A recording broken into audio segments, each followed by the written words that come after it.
If you felt a little distant from yourself lately, it probably didn't show up in a dramatic way. Usually doesn't. Most people don't point to a moment where everything fell apart or to some clear breaking point.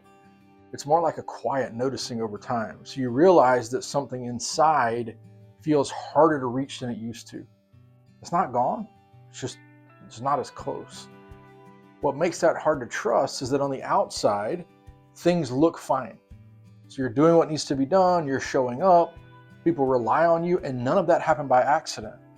You're steady, you're responsible, nothing obvious is wrong. So when this sense of distance shows up, it can feel confusing, almost inconvenient because there's no clear reason for it.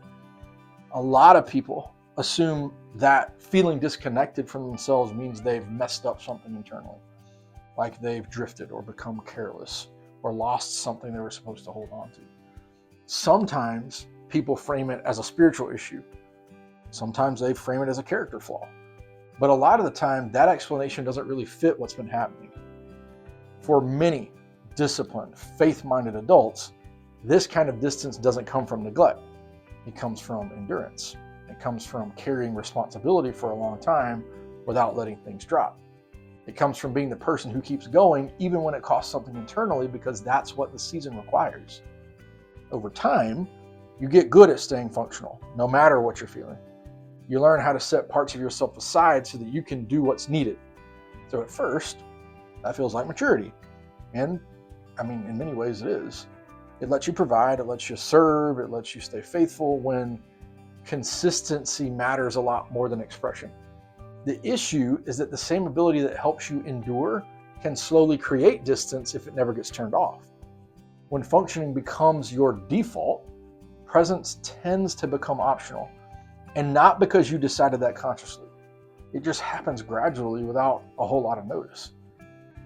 You're going to stop checking in with yourself because there's always something else that feels urgent, right? Some other role, another responsibility, someone else who needs you to be steady. And because nothing is actively falling apart, there's no clear reason to pause. So you don't. Faith can quietly reinforce this pattern.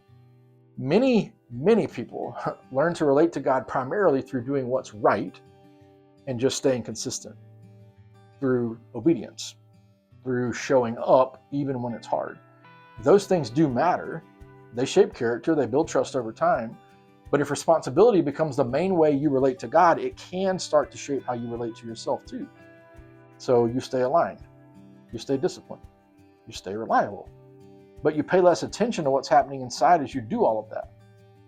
Prayer stays steady, but feels less personal.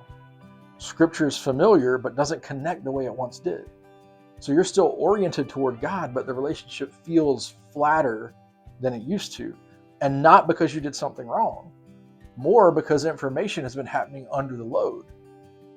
This kind of disconnection is quiet. It doesn't announce itself. It just shows up as a sense that you're living from the outside in instead of the inside out. So you make good decisions, you manage your life well, but there's a slight distance from your own experience while you're doing it.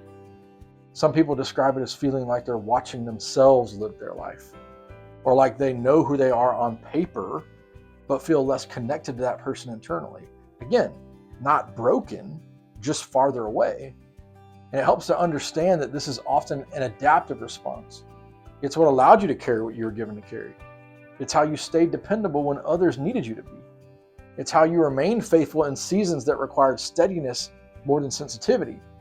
The cost is that parts of you may have gone quiet so you could keep going. Not because those parts didn't matter, but because they weren't immediately necessary for provision or responsibility or stewardship. After a while, being present to yourself can feel very unfamiliar, sometimes even a little uncomfortable. Not because it's wrong, but because you've spent so long oriented outward toward a sense of duty, towards what's next, toward what needs to be handled. That's often why trying to fix the feeling doesn't work. Your instinct is to correct it or push yourself back into connection. But that usually treats the distance like a problem instead of like a signal. And what's often being signaled isn't failure. It's really formation under pressure. A life lived responsibly, sometimes at the expense of interior awareness. A self that learned how to stay intact by staying contained. There's a difference between being faithful and being present. Both of those things matter. They just aren't the same thing. And many people don't realize they've leaned hard into one until they feel the distance created by it. This doesn't mean you need to undo who you've become. It doesn't mean discipline or responsibility were mistakes that you made. It just means it might be worth noticing what it cost you to become this steady version of yourself. You don't have to solve that right now. You don't have to reconnect or change anything or name outcomes.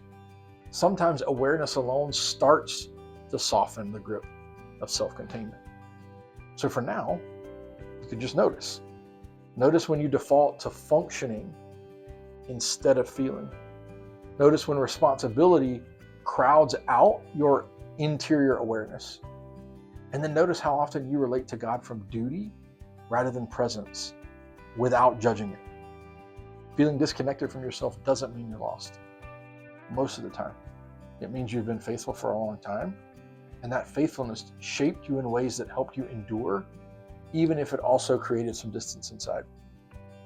If you want a quiet place to sit with ideas like this, I write a weekly newsletter for people who are tired in a deeper way, and not burned out, not falling apart, just carrying a lot, most of the time carrying it very quietly. It's there if it serves you, no pressure to do anything with it, but it's there. For now, it's enough to notice what's true and let that awareness settle without trying to rush it anywhere.